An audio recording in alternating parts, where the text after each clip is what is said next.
शपथ लेता हूँ कि विद्यार्थी मेरा धर्म है। मानवता की सेवा करना मेरा परम उद्देश्य है। राष्ट्र की उन्नति में मैं सदैव तत्पर रहूँगा।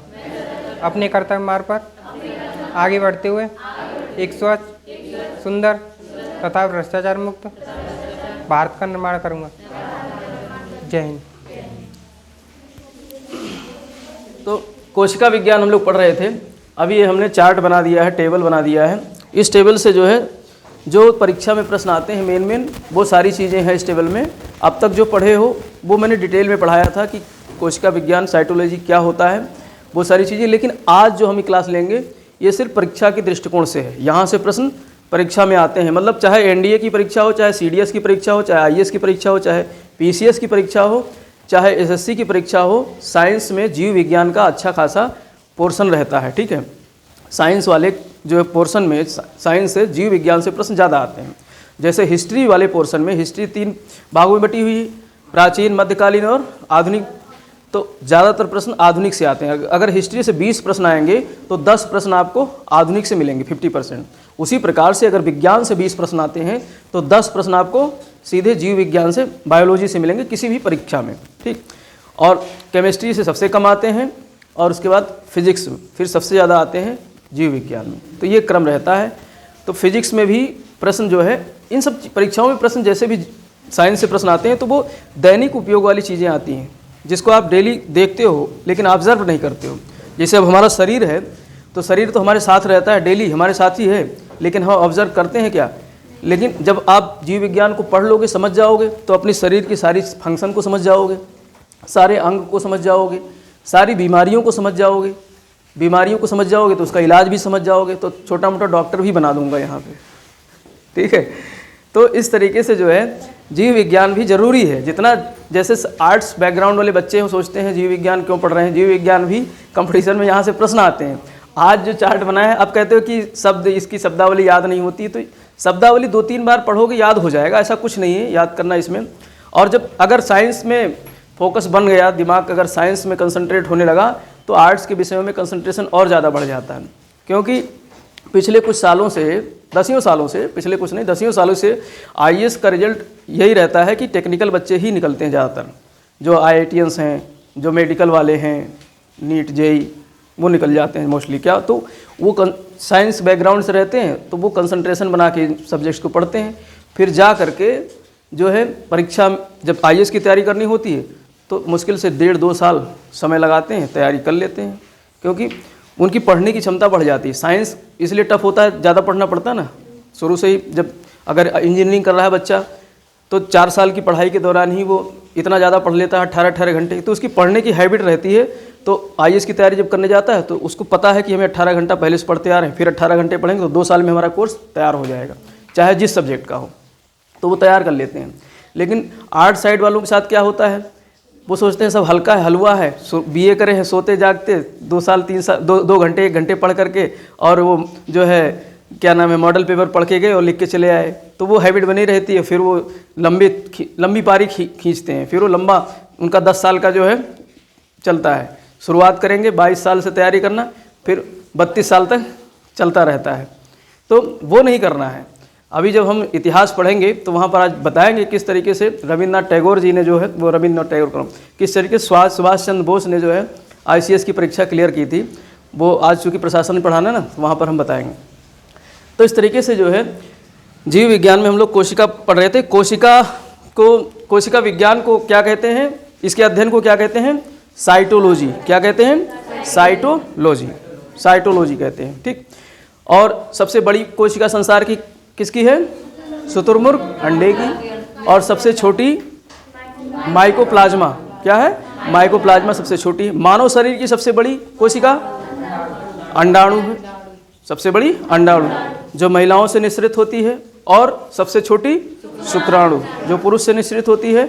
और सबसे लंबी तंत्रिका तंत्र या न्यूरॉन जो हमारे ब्रेन में पाया जाता है। तो ये बेसिक जानकारी है। लेकिन साइटोलॉजी में हम कुछ इसके जो कोशिकांग हैं उसको हम लोग अध्ययन किया था। 10, 12, 13 जो है कोशिकांग होते हैं मोस्टली, और भी होते हैं, लेकिन ये जो मुख्य हैं जो परीक्षा में इनमें से प्रश्न पूछे जाते हैं। तो इसमें से 4-5 से ही प्रश्न आते हैं, सारे नहीं आते हैं। लेकिन जानकारी के लिए आप सब सब चीज़ों को पढ़ लो, लेकिन जो मुख्य मुख्य हैं उनको हम 3-4 बार रिवाइज करा देंगे, बस याद हो जाएगा। और खोज कौन किया है, तो यहाँ पर भी 3-4 चीज़ों से खोज करने वालों का नाम पूछ लेता है। खोज करता हूँ, विज्ञान में यही सब पूछते हैं किसने क्या खोज किया, तो ये भी जानना जरूरी है। और इसके अलावा जो है इनके कार्य क्या है और क्या क्या विशेषताएं हैं, जो कोशिकांग हैं, जो कोशिका के अंग हैं, इनके क्या क्या कार्य हैं। तो हमने बताया था कि कोशिका जो है इसकी परिभाषा में 2 शब्द आते हैं। किसी भी चीज़ की अगर परिभाषा पढ़नी हो तो बस उस परिभाषा के शब्दों को समझ लो, शब्दों को समझ लो तो बस उसको पढ़ना सीख जाओगे। जैसे हमने इसकी परिभाषा किताबों में लिखी मिलती है क्या, कि कोशिका क्या है, एक जीवित इकाई की जो संरचनात्मक और कार्यात्मक इकाई है। जो जीवित यूनिट है, जीवित जो भी जैविक तत्व हैं, तो जैविक तत्व की संरचनात्मक और कार्यात्मक इकाई है, एक यूनिट है। एक यूनिट है तभी तो इन सारे अंगों का अध्ययन करते हैं, एक इकाई है तभी तो इसका अध्ययन करते हैं। तो 2 शब्द हमको क्या क्या मिलेंगे, एक संरचना और एक कार्य। संरचना यही हो गया जो इधर लिखा है मैंने, ये क्या हो गया, संरचना हो गया, चित्र के माध्यम से सब समझाया था। और कार्य इसके ये हो गए जो कार्य करता है, तो दोनों चीज़ हो गए। और एक ये किसमें है, जैविक में है। और जैविक इस पृथ्वी पर जीवन 2 चीज़ों में है, या तो जीव जंतुओं में है या प्लांट्स में, पादपों में है। तो 2 प्रकार के सेल्स हो गए, 2 प्रकार के सेल्स हो गए, जंतु सेल और पादप सेल हो गए। तो अब यहाँ पर एक एक चीज़ों को, जैसे कोशिका झिल्ली है, मोस्टली आप इंग्लिश के शब्द याद रखना, क्योंकि जीव विज्ञान और साइंस वगैरह में ज़्यादातर इंग्लिश के ही शब्द जो है आते हैं, अंग्रेजी के शब्द ज़्यादा जो है प्रश्न पूछा जाएगा, तो अंग्रेजी के शब्दों को ही जो है देवनागरी लिपि में लिख करके पूछ लिया जाता है। जैसे कोशिका झिल्ली को सेल मेम्ब्रेन कहते हैं, तो हिंदी में उसको लिख देंगे सेल मेम्ब्रेन। क्या लिख देंगे, सेल मेम्ब्रेन। अब तुम पढ़ के गए कोशिका झिल्ली, कहोगे सल नया बवाल क्या आ गया, मेम्ब्रेन कहाँ से आ गया। तो मेम्ब्रेन जाने रहोगे तो पेपर 2 वर्जन में आता है, अंग्रेजी में भी आता है और हिंदी में भी आता है। अगर उसने कोशिका झिल्ली हिंदी में लिखा है तो अंग्रेजी में मेम्ब्रेन लिखेगा, लेकिन अगर इंग्लिश में लिखा है देवनागरी लिपि में, इंग्लिश में मेम्ब्रेन लिख दिया है तो ढूंढते रहोगे ये कौन सी नई बवाल आ गई, नई बवाल आ गया, इसको पढ़ा ही नहीं। तो सेल मेम्ब्रेन, अब सेल मेम्ब्रेन क्या होता है, ये जो है दोनों में पाया जाता है, जंतु में भी और पादप में, दोनों की जो है ये मतलब बाहरी जो है आवरण होता है, जिसके अंदर सारे कोशिका के सारे अंग, सारे जो पदार्थ जितने भी होते हैं कोशिका को, वो सब क्या होते हैं उसी के अंदर भरे रहते हैं। अब हमारे शरीर में अभी ये ऊपरी त्वचा हटाओगे तो सब कोशिका ही तो है, नीचे सारी कोशिकाएं ही हैं, तो उसको एक तरीके से मतलब आवरण देता है कौन, कोशिका झिल्ली या सेल मेम्ब्रेन। तो दोनों में पाया जाता है। यहाँ से प्रश्न बनेगा कि कोशिका झिल्ली केवल पादप में पाया जाता है, केवल जो है जंतु में पाया जाता है, और तीसरे में दे देगा दोनों में पाया जाता है, और चौथे में दे देगा कहीं नहीं पाया जाता है। तो आपको पता होगा कि दोनों में पाया जाता है, तो तीसरे वाले ऑप्शन पे टिक कर दोगे। ऐसे आईएएस में प्रश्न बनते हैं। और बनता किसका है, लिपिड और प्रोटीन का। किसका बना होता है, लिपिड और प्रोटीन का। और अर्धपारगम्य होता है। ये क्या होता है, अर्धपारगम्य होता है, अर्थात यहाँ पर चयनित जो है सेलेक्टिव चीज़ों का आना जाना लगा रहता है। ऐसा नहीं कि दरवाज़ा खुला है कोई भी आए जाए, दरवाज़ा खुला है कोई भी आया जाए, जैसे कि मैंने बताया वायरस चला जाए या कुछ, ऐसा कुछ नहीं है।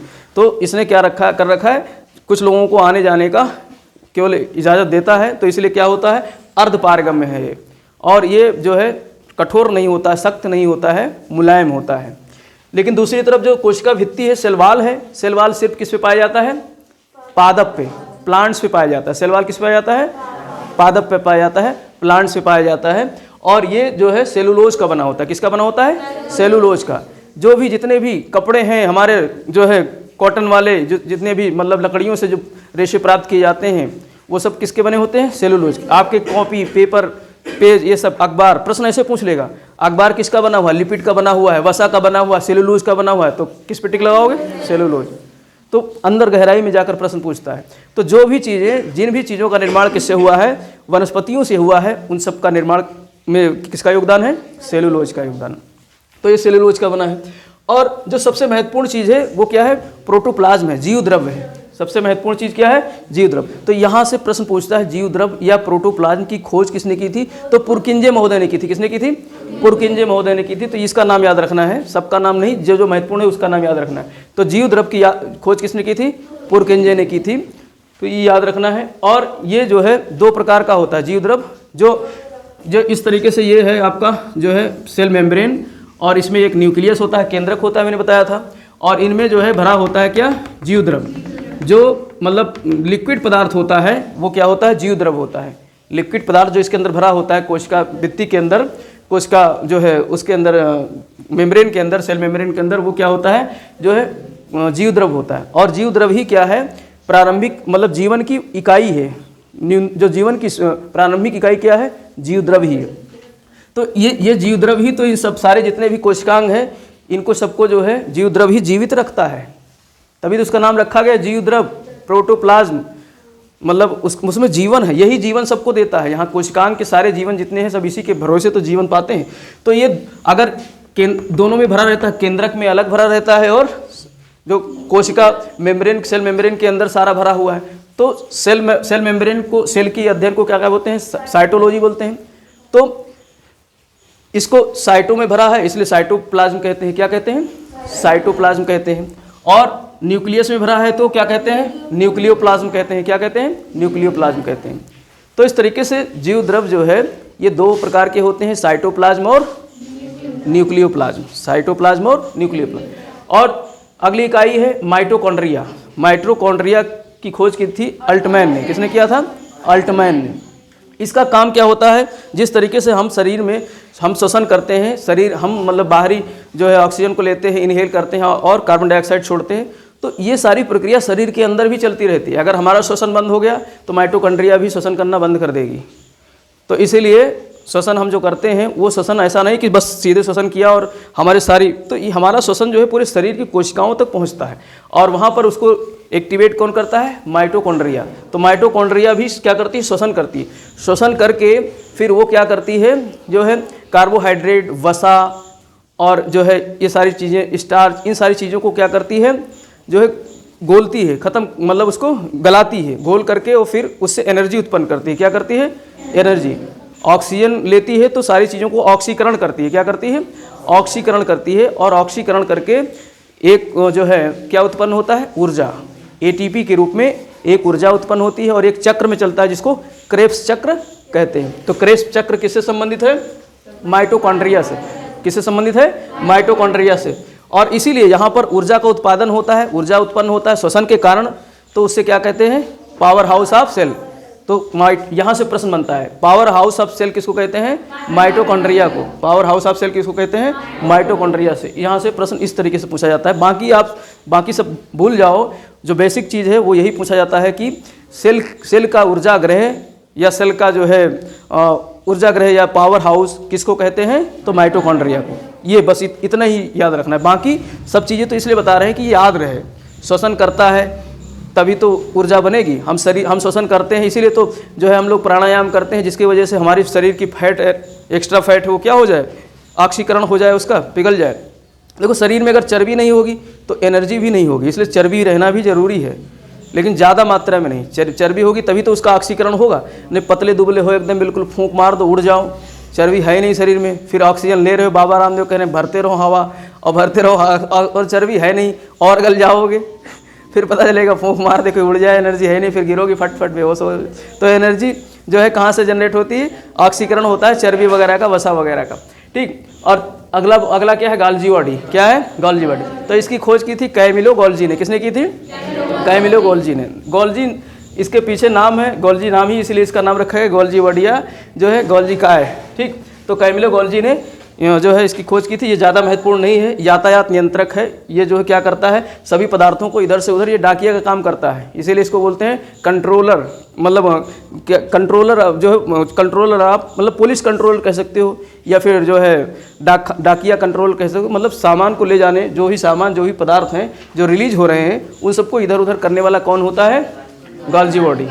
ठीक। तो ये ज़्यादा महत्वपूर्ण नहीं, लेकिन बस इसको जो है कैमिलो गोल्जी ने खोजा था। और रिक्तिकाएँ, वैक्यूल्स जो होती हैं, रिक्तिकाएँ जो होती हैं, इसमें जल का संग्रहण होता है। रिक्तिकाओं में क्या होता है, जल का संग्रहण होता है, बस इतना याद रखो। और सेंट्रोसोम ये महत्वपूर्ण है, इसको वोबरी ने खोजा था। किसने खोजा था, वोबरी ने खोजा था। सेंट्रोसोम में किसका, कोशिका का क्या होता है, विभाजन होता है, कोशिका का विभाजन होता है। वैसे मोस्टली ये जंतु में ही पाए जाते हैं, एनिमल में पाए जाते हैं, लेकिन छोटे छोटे जो प्लांट्स होते हैं उनमें भी पाए जाते हैं, क्योंकि उसमें भी कोशिका का विभाजन होता है। जो बड़े पौधे होते हैं उसमें ये नहीं पाए जाते हैं। तो इतना याद रखना आप कि जो है सेंट्रोसोम बड़े पौधों में नहीं पाए जाते हैं। सेंट्रोसोम बड़े पौधों में नहीं पाए जाते हैं, सिर्फ छोटे प्लांट्स में ही पाए जाते हैं, उसमें कोशिका का विभाजन होता है। और कोशिका के सेंट्रोसोम के कारण ही जब ज़्यादा कोशिका विभाजित होने लगती है तो शरीर में एक बीमारी बन जाती है, जिसको क्या बोलते हैं, कैंसर की बीमारी बोलते हैं। कैंसर की, अगर इसको कंट्रोल कर लिया जाए, कोई ऐसी दवा बना दिया जाए कि जो है सेंट्रोसोम तेज़ी से कोशिका का विभाजन ना करे, तो फिर कैंसर जैसी बीमारी को हम रोक सकते हैं। ठीक, अब ये तुम्हारा काम है, अगर साइंस पढ़ रहे हो तो आगे जा करके खोज करना ऐसा कुछ जो है, यहाँ तो हम तुमको जो है खुराक दे रहे हैं। ठीक, तो इस तरीके से ये छोटे मतलब पौधों में और जंतुओं में पाया जाता है। हमारे शरीर में भी पाया जाएगा। हमारे शरीर में क्या पाया जाएगा, सेंट्रोसोम। तभी तो, और सबसे ज़्यादा कोशिका विभाजन कहाँ होता है मानव शरीर के किस अंग में, लीवर में होता है। कहाँ पर होता है, लीवर, यकृत में। तो यहाँ से भी प्रश्न आता है, सबसे तेज कोशिका विभाजन, सबसे अधिक कोशिका विभाजन मानव शरीर के किस अंग में होता है, लीवर में होता है। और मानव शरीर के किस अंग में कोशिका विभाजन नहीं होता है, तो न्यूरॉन में नहीं होता है। कहाँ नहीं होता है, न्यूरॉन में नहीं होता है, ये याद रखना। और इसके बाद में एंडोप्लाज्मिक रेक्टिकुलम है, एंडोप्लाज्मिक रेक्टिकुलम, इसकी खोज पोर्टर ने की थी, ये याद नहीं रखना है। ये है कंकाल तंत्र। ये क्या है, कंकाल तंत्र, जो संरचना प्रदान करता है। पूरे सेल को क्या प्रदान करता है, संरचना। जैसे हमारे मानव शरीर, अगर ये खाल वगैरह हटा दिया जाए ना, पूरा जो ऊपर की चमड़ी है हटा दी जाए, तो अंदर क्या है, सब पूरा कंकाल तंत्र ही तो है। ये जो है पूरा फेफड़ा है, फेफड़े के अंदर जो है लीवर और जो है हृदय सब अंदर घुसे पड़े हैं ना, तो उन सबको सुरक्षा कौन प्रदान करता है, कंकाल। कंकाल ही तो प्रदान करता है। अगर कंकाल ना हो तो पता चले जो है कोई एक घुसा मारे और सीधे लीवर पे घुस जाए हाथ जो है, और आदमी मर जाएगा। लेकिन हमारा ये जो कंकाल तंत्र है, ये मजबूती से रोक कर रखता है इसको। ठीक है, तो ऐसे ही कंकाल तंत्र का काम कौन करता है, एंडोप्लाज्मिक रेक्टिकुलम। और इसकी दो सतह होती हैं, एक स्मूथ होती है और एक रफ होती है। स्मूथ सतह चिकनी होती है तो वहाँ वसा का निर्माण होता है। वहाँ किसका निर्माण होता है, वसा का निर्माण होता है। ठीक, तभी तो चिकनी होगी, वसा चिकना होता है। और जो दूसरी रफ सतह होती है वहाँ पर प्रोटीन का निर्माण होता है। वहाँ पर किसका निर्माण होता है, प्रोटीन। और प्रोटीन की फैक्ट्री किसको कहा गया है, राइबोसोम को। तो राइबोसोम, वहाँ पर जो रफ सतह है उस पर छोटी छोटी बिंदु होती हैं, छोटी छोटी बिंदु चिपकी होती हैं, वही क्या होते हैं, राइबोसोम। और उसी राइबोसोम में क्या होता है, प्रोटीन का निर्माण होता है। राइबोसोम प्रोटीन बनाता नहीं है, बल्कि क्या है, वो फैक्ट्री है, वो एक स्थल है जहाँ पर प्रोटीन बनती है। जैसे अब एक ऐसे उदाहरण से समझ सकते हो, जैसे एक स्थल किसी ने दे दिया, किसी का मतलब वो जैसे बनाने के लिए, या जैसे बाइसिकल या साइकिल या जो है मोटरसाइकिल, किसी जगह एक फैक्ट्री लग गई, मोटरसाइकिल वहाँ से बन रही है। अब मोटरसाइकिल बन रही है तो उस क्षेत्र से बन रही है, वो क्षेत्र थोड़े नहीं बना रहा है, लेकिन बनाने वाले उसमें अलग अलग सब लगे हुए हैं। कोई मोटरसाइकिल के जो है पहिया को बना रहा है, कोई मोटरसाइकिल के जो है हैंडल को बना रहा है, लेकिन वो पूरा क्षेत्र जो है क्या है, असेंबलिंग का काम करता है। उस पूरे फैक्ट्री में क्या होता है, वहाँ सब चीज़ को असेंबल किया जाता है। तो इसी तरीके से राइबोसोम के अंदर प्रोटीन निर्माण होता है, लेकिन निर्माण नहीं करता राइबोसोम, उसके अंदर निर्माण होता है, वो इसीलिए उसको फैक्ट्री कहते हैं। तो जो है इसको इसलिए याद रखना है क्योंकि यही से जुड़ा हुआ है क्या, राइबोसोम। इसकी दो सतह होती हैं, चिकनी सतह। और अब ये ऐसे समझ लो, जैसे ये जो है तुम्हारा क्या है, एक कोशिका है, और इस कोशिका में जो यहाँ पर ER है, एंडोप्लाज्मिक रेटिकुलम है। ठीक, अब इसमें से एक निकला हुआ है, इस तरीके से एक हड्डी का ढांचा निकला हुआ है, इससे दूसरी इकाई जुड़ी हुई है। तो ऐसे ये सबको क्या रखता है, जोड़ करके रखता है, सबको जोड़ करके रखता है। ठीक, और अगला क्या है, राइबोसोम। अगला क्या है, राइबोसोम। इसकी खोज की थी पैलेड ने, इसको खोज की थी पैलेड महोदय ने की थी। और इसको बता ही दिया, प्रोटीन निर्माण की ये क्या है, फैक्ट्री है। तो बस यहाँ से प्रश्न आता है, प्रोटीन निर्माण की फैक्ट्री किसको कहा गया है, राइबोसोम को। और पावर हाउस ऑफ सेल किसको कहा गया है, माइटोकॉन्ड्रिया को। तो यहाँ से कन्फ्यूजन नहीं होना, प्रश्न यहीं से आता है, दे देगा पावर हाउस ऑफ सेल किसको कहते हैं, तो राइबोसोम दे देगा, माइटोकॉन्ड्रिया दे देगा, और गोल्जी बॉडी दे देगा, कहेगा कहाँ से होता है पावर हाउस ऑफ सेल, किसको कहा गया, तो माइटोकॉन्ड्रिया। तो एक ये बेसिक अंतर याद रखना है। तो पैलेड ने खोज की थी प्रोटीन का निर्माण। और इसके अलावा लाइसोसोम का खोज किया था डी डुबे ने। किसने किया था, तो दुबे जी को याद रखो। किसको याद रखो, दुबे जी को। तो दुबे महोदय ने किसकी खोज की थी, लाइसोसोम। लेकिन ये अंग्रेज थे तो इनको डुबे कहा गया। हमारे यहाँ दुबे कहते हैं, और ये डुबे हैं। और डुबे हैं तो डुबो देते हैं, डुबे हैं तो सबको डुबो देते हैं। तो ये सबको डुबोने का काम करते हैं। सबको क्या करते हैं, डुबोने का काम करते हैं। अर्थात इन्होंने आत्महत्या कर ली तो सब क्या हो जाएंगे, डूब जाएंगे, बर्बाद हो जाएंगे। अब याद रहेगा ना। तो लाइसोसोम की खोज करता कौन थे, डी डुबे। और डी डुबे ने खोज किया था। तो ये क्या करते हैं, आत्महत्या कर लेते हैं। लाइसोसोम आत्महत्या कर लेते हैं और सबको बर्बाद करके चले जाते हैं, सब पूरी सेल को ही नष्ट कर देते हैं।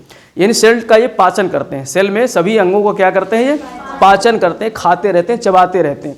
और जब लगता है कि सबको इकट्ठे निकलना है तो कहते हैं लाओ, अपना जो है एंजाइम निकालते हैं और सब पे छींटा मारते हैं और सबको एकदम से ही विस्फोट करके हटा देते हैं, तो सबका पाचन कर देते हैं एक बार में ही। तो इसीलिए कहते हैं आत्महत्या की थैली, लाइसोसोम को क्या कहते हैं, आत्महत्या की थैली। अब याद रहेगा। तो डी डुबे ने इसकी खोज की थी और ये जो है आत्महत्या की, सुसाइडल बैग कहा जाता है इसको, सुसाइडल बैग कहते हैं। और नेक्स्ट है हमारा केंद्रक, जो कि बहुत ही महत्वपूर्ण है।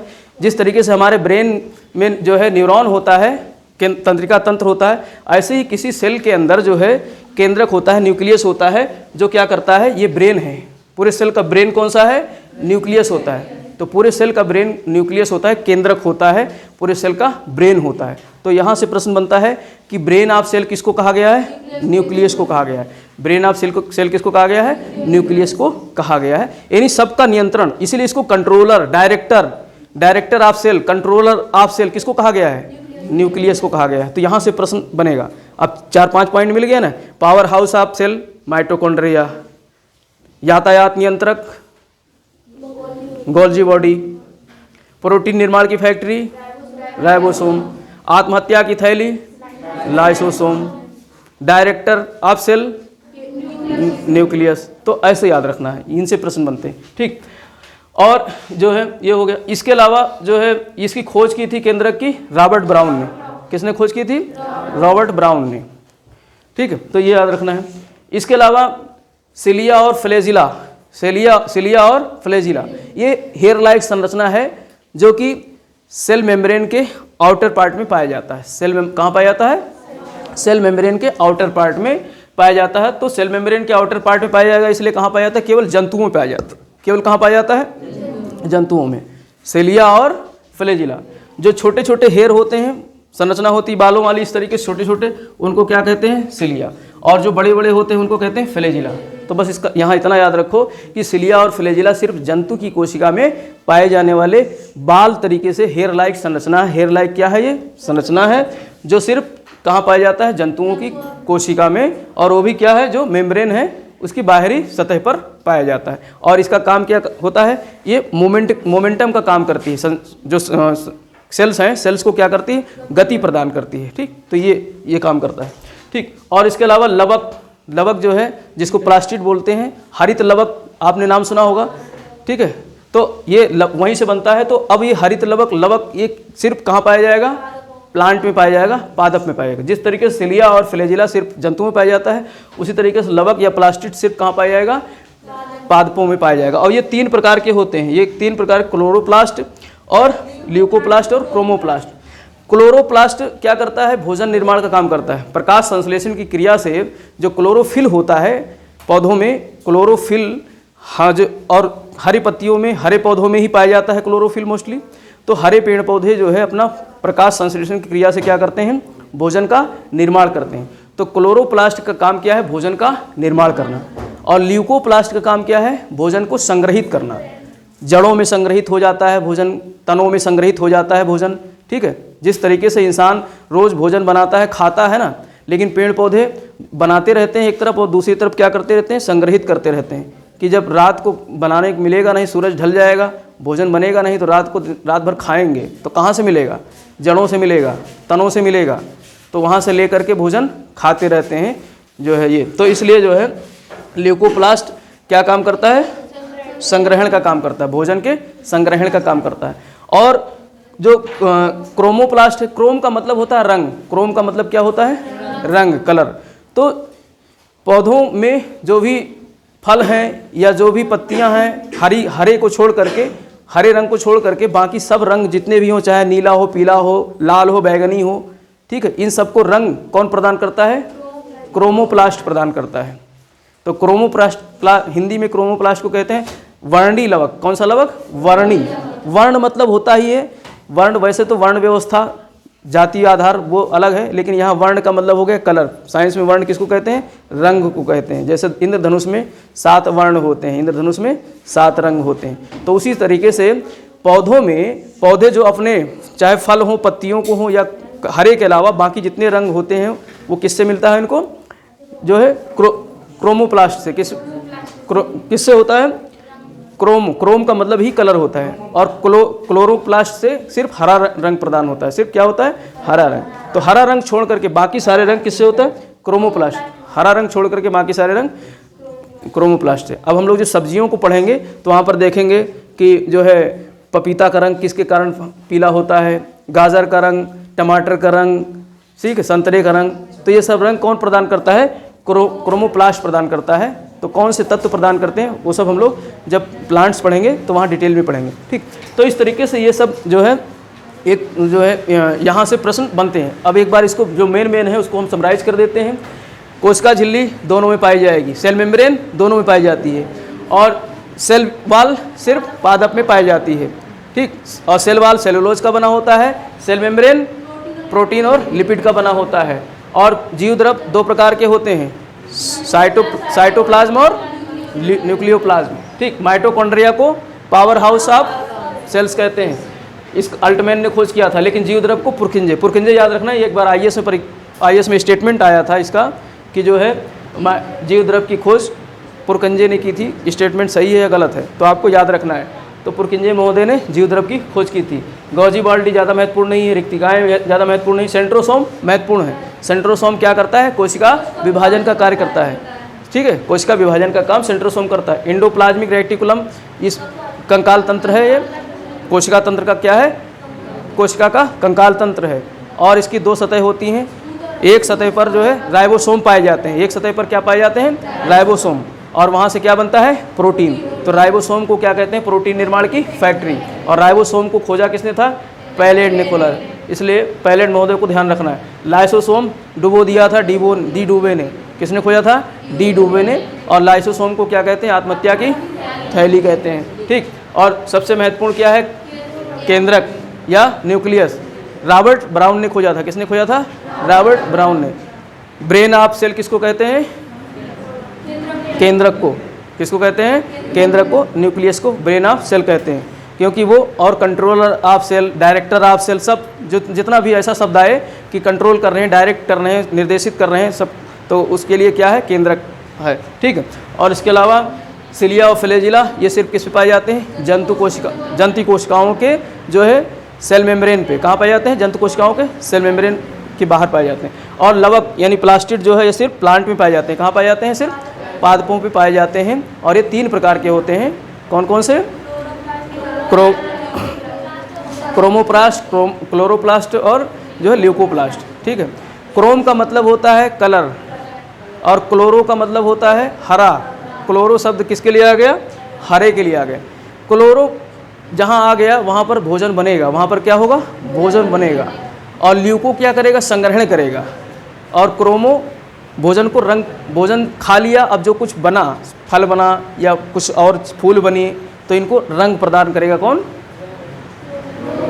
क्रोम। कौन? क्रोम। क्रोम शब्द जो है किसके लिए है? कलर के लिए। क्रोम ऐसे याद रखो, क्रोम का मतलब कलर। क्रोम का मतलब कलर। जैसे हम वीडियो में क्रोमा की करते हैं ना, कलर को हटाते हैं, तो वहीं से आया क्रोमा। क्रोमा शब्द यही से बना है। तो इस तरीके से ये जो है आपकी कोशिका से संबंधित महत्वपूर्ण बातें थी। देखो वैसे तो मतलब प्लांट और एनिमल 2 प्रकार के सेल होते हैं, लेकिन सेल की विकास की अवस्था और सेल की मैच्योरिटी के आधार पे 2 प्रकार के भी सेल होते हैं। सेल कितना मैच्योर है और कितना विकसित हुआ है, तो इसके आधार पे, विकास की अवस्था के आधार पे भी सेल कितने प्रकार के होते हैं? 2 प्रकार के होते हैं। एक होता है प्रोकैरियोटिक और दूसरा होता है यूकैरियोटिक। यानी यूकैरियोटिक हमारे सब में पाया जाता है। हमारे सेल कौन से हैं? यूकैरियोटिक।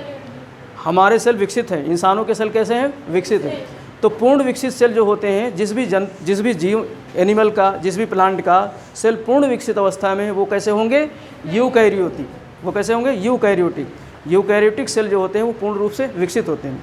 और कोशिका के ज़्यादातर अंग जो है इसके अंदर पाए जाते हैं। कोशिका के ज़्यादातर अंग इसके अंदर पाए जाते हैं। और जो प्रोकैरियोटिक होते हैं ये बहुत ही आरंभिक होते हैं। जब जीवन उत्पन्न हुआ था तो किससे उत्पन्न हुआ था?